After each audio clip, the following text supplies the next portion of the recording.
So I feel like I'm most in my element when I can serve someone else. Service is definitely one of my top spiritual gifts. For me, the idea of serving comes naturally. Help where help is needed and give where there is lack. I like being in the background, finding the need and meeting it. And I've always naturally taken on the role of a helper, whether in my family, in friendships, at work, or at church.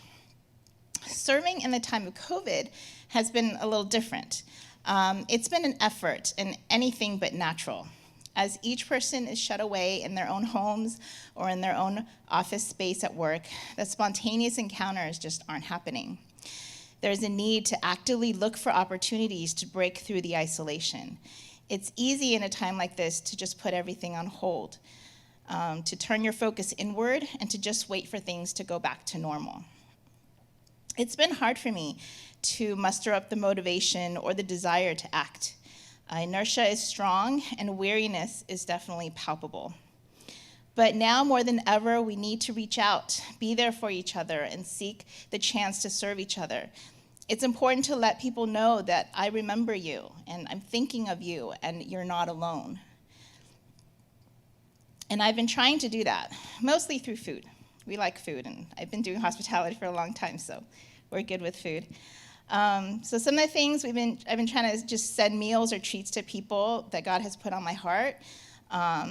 Organizing birthday celebrations on Zoom to celebrate our community group family, where we've really been able to shower them with words of encouragement.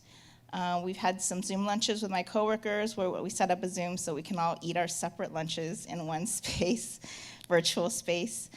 Or bringing dinner and coffee for my residents when I was working in the hospital.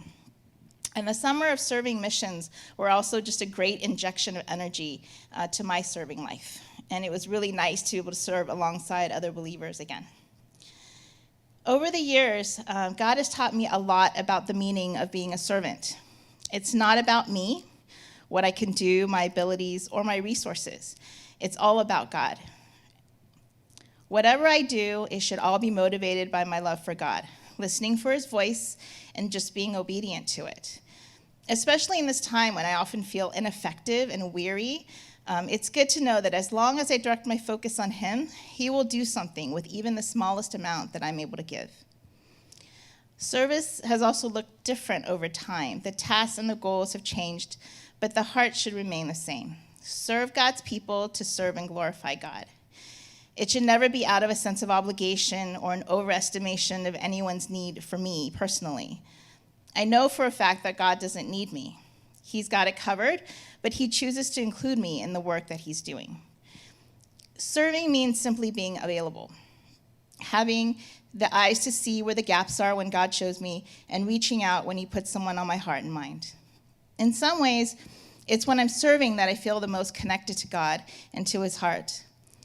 It's true that serving always requires a sacrifice, whether big or small, like time, money, energy, giving up doing another activity, or giving up time for just me time.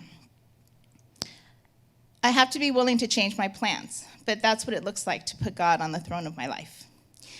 And it is in that obedience to him that I find the most joy in the things that I do. So there's a picture. It's a picture of hospitality team at our last team appreciation. And hospitality is where my heart's been at for a long time, been serving for over 20 years.